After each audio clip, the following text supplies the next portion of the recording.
Welcome to York View, an up-close look at York County. In this program, we'll introduce you to some talented young musicians, and we'll show you some folks who are not scared to get their hands dirty. Did you know there is an internationally known musical group based right here in York County? And while you may never hear them on the radio, if you attend almost any major event in Yorktown, you are likely to see them.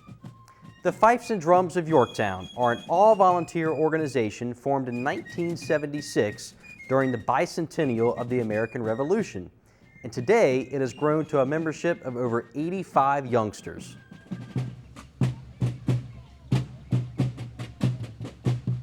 Everything is homegrown. Matter of fact, we tell all the new parents that are coming into the Corps or think that they would like to come to the Corps that we do all the training. If you're not comfortable with it, please look at it. Our instructors here are top-notch. They teach the kids not only how to play the instruments, the rope tension snare drum and the fife, the wooden fife. Fifes. Up. Ready. But they also teach them how to march, because there's this different style of marching for 18th century field music than there is in a normal high school band, let's say. They drill that metronome into your head until you can get it right. Left, left, left, right, left, and she'll say it all the way down this street right here. Down Main Stream to the monument and back. She won't stop saying it. When I came in here, I had no musical experience whatsoever. I have learned how to read music. I have learned how to play an instrument. I've learned time, marching, all this through fife and drum.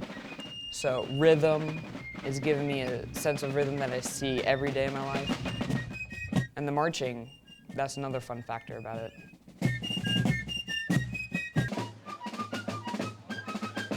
In the past, we used to go do an Old Guard workshop, and the Old Guard is another prestigious fife and drum corps.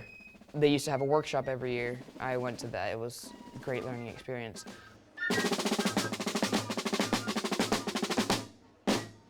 I saw the Colonial Williamsburg Fife and Drums when I was a kid, and I always wanted to be part of it. So I joined Yorktown, and then I love it. So I just continue doing it. We, learned that the Colonial Williamsburg Fifes and Drum Corps is very hard to get into. Unless you get in when you're young, you really don't have a chance.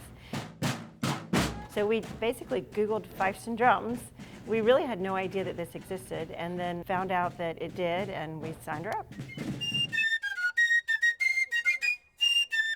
I love music, a lot. So when I first joined, I had already played flute for a year, and one of my really good friends also came here and was playing, and so we heard of this place from her. And so we joined, and I just moved up through the ranks really quickly, and I caught on, and I loved it because I love the marching and playing the instrument and just learning new music and everything. The fact that you're actually getting out and going and doing something exciting. And performing in front of a crowd, like any musician or any performer will tell you, it's the best feeling. To walk down, and every time we go by, it's just all the people, they all know who we are, and it's just really awesome to hear them all clapping and cheering. They have shown just a propensity for just absolute fantastic shows, just well beyond their means as far as how they perform in front of people. And it really gives them a sense of confidence, I think. And that's really kind of our goal here, is to help the kids to really grow as individuals and then also as a corps, as a team.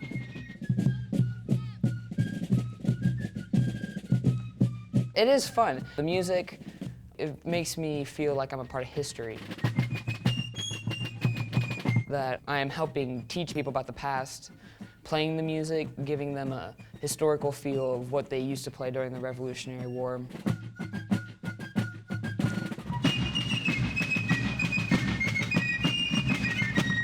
I call this Confederation of Families. The children don't get paid, the families don't get paid. This is a nonprofit organization. What we do is we try to get these children organized for 18th century field music. And through that, everything that we do is volunteer. The amount of shows that we do is all volunteer. The amount of effort that's put in is all done by volunteers here. And I'm very proud of all the families that work here within the Fifes and Drums. Without them, this could not happen.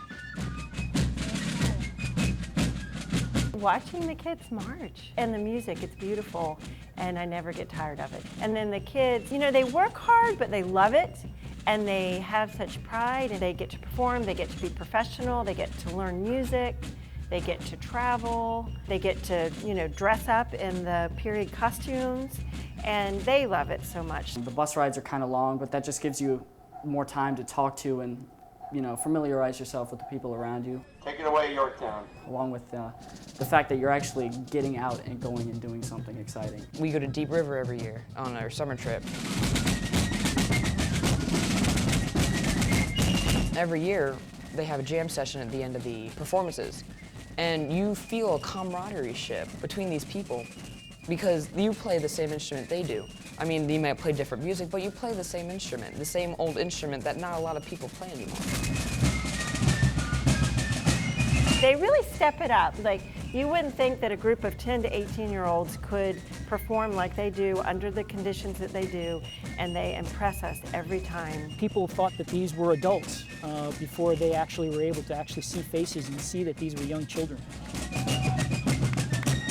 And what they can actually do out on the field or on the parade ground or in a parade down in street is really, truly amazing. You just have to stay focused and like think about it.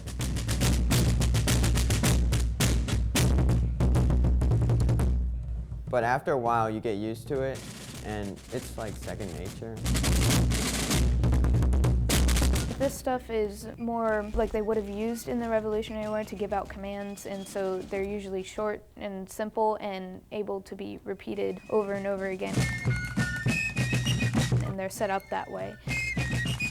These kids can go out and do just monumental things in superheat. The uniforms that they wear are true, historically represented as wool uniforms. So they've been out in the middle of summer, in the middle of 100-degree temperatures, and still perform and just do a fantastic job. And it's just fun. They don't realize it, but they're working hard. They're learning music, they're working hard, they're learning professionalism. Children these days in high school, they're expected to get volunteer hours. And so if your child isn't a part of an organization like this where they get volunteer hours by being a part of it, they're going to be seeking out opportunities elsewhere. They're going to have to find a way to get out in the community and get volunteer hours. So here they're getting volunteer hours. It's all documented and kept track for them. And they're having fun, and they're learning music, and they're enjoying the history. We are providing what the colleges really want, an experience where they can get heavily involved and kind of stick with it through their high school years. The more you come, the more you're going to get out of it. The more you practice, the more you're going to get out of it. Helen, I want to congratulate you as our newest Corporal Fifer.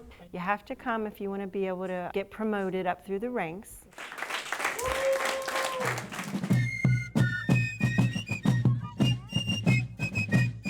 With every family, there are times where it's just a busier time, so you come a little bit less, and then other times you come more.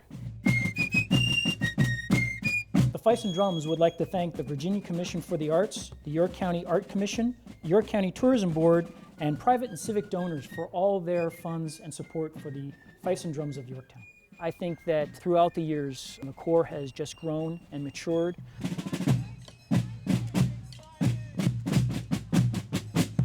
I am so proud of all of these kids. That's really kind of our goal here, is to help the kids to really grow as individuals and then also as a corps, as a team.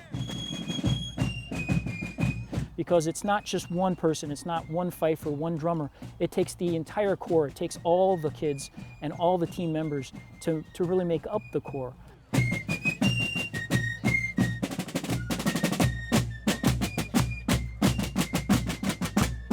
We're all kind of like a family.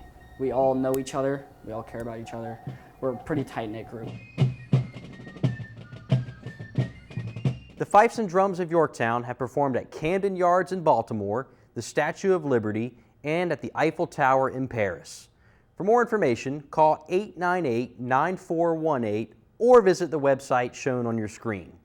Coming up after the break, we'll show you what it takes to become a master gardener. Stay tuned for more of York View.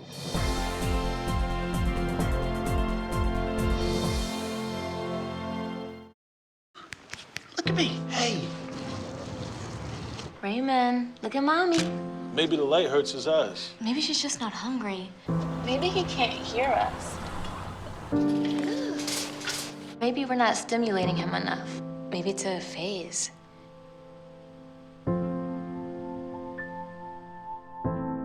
Avoiding eye contact is one early sign of autism. Learn the others today. The sooner it's diagnosed, the better.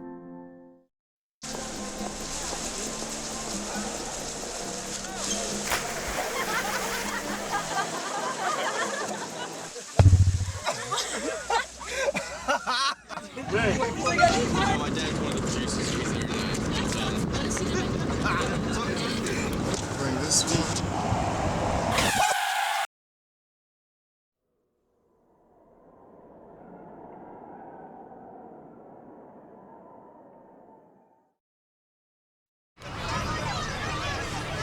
Get your ass out. You're not sitting here. Yes, I am. Move. Give it to him hard. No. Every day, kids witness bullying. Why you stabbing me with it? No. They want to help, Ow. but don't know how. Teach your kids how to be more than a bystander. Visit stopbullying.gov.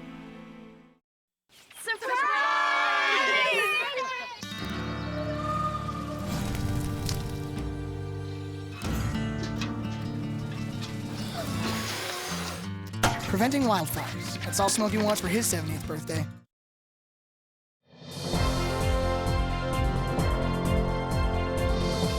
Welcome back. York is a beautiful county, and chances are as you drive around town, you'll see something that was touched in some way by a master gardener. As you'll see in our next story, these dedicated volunteers that love getting their hands in the dirt have a passion for sharing their time and knowledge. One of the surprises was New York ironweed is native to Virginia, but we're just finishing up and getting rid of what we don't want here. Master gardeners are one of the most dedicated groups of people I've ever met. They are very dedicated to the cause of teaching the public about environmental horticulture. They're dedicated to the extension office, and they are extraordinarily helpful to me in my everyday job.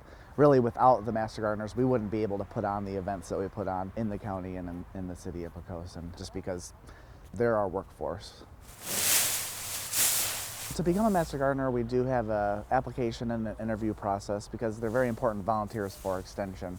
So what we do is we interview them, we decide if they're good candidates for the program. Make sure they turn the pitchforks over so the tangs aren't pointing up. And then they go through a 3-month training course where they sort of get a crash course on horticulture. There's exams, there's a lot of speakers, there's workshops, there's tours. And then at the end of that, they graduate, and then they start their career as a master gardener intern. Well, in retirement, I decided that I wanted to do some of the things that I'd always wanted to do and never had time to. The reason why we're bagging this in garbage bags to take and put into the garbage is this is a very invasive ground cover. So if we were to dump it someplace on the property, we would have tons of sedum growing up. York County had this wonderful program for master gardeners, this class. But they call them little men for the little leaves. And for somebody who always had a black thumb, I thought it was a wonderful idea to learn something and do something that I'd always wanted to do. What is your responsibility? The purpose of the training isn't to teach about gardening, but you certainly learn a lot about gardening, but it's to train volunteers. So the number one thing we look for with people that apply to the program and become successful master gardeners is that they are very dedicated to volunteerism, because that's really what the program is all about. How are you covered by insurance? Our training class is mostly run by volunteers as well. We train with Newport News, Gloucester, and Hampton. So that is a volunteer-run training. So we have volunteers that graduate from the program, and then the next year they may help out with the training of the next class and so on and so forth. And the idea is to carpet this whole area. And we have some master gardeners that have been active since the early 90s, so there is a lot of history and a lot of potential mentoring there in this realm of horticulture and gardening and everything that we do in the Extension office. Well, that one is Musabaju, and it's a perfectly hardy plant here. Not all bananas are hardy. Okay. The class was interesting, not having been in college classes for almost 40 years. Now, the safety class, I did not say was boring. He's doing a good job. Well, I don't see any eye protection or anything else. But that's the least of his worries, I think. It was a lot of material to go through in the time period, a lot of reading. But it was wonderful. It was a terrific learning experience with great teachers. And of course the test, thank God, was an open book test at the end. We have a learning garden here in York County, and we've just opened up a new one in the city of Poquoson, and it's all volunteer managed. So they are the ones that make it look nice, that put in the educational materials that are here at the garden. You want to get the most light and air into the shrub, and the whole reason is it makes it healthier. It looks better because it's healthy, and that's what Master Gardeners are going to teach you. The Master Gardeners also are the ones that teach our pruning and lawn clinics that we put on for the public, and they really are the driving force behind events like the Horticulture Extravaganza, which without them we just simply wouldn't be able to accomplish. I would take it right back and let her try to regenerate.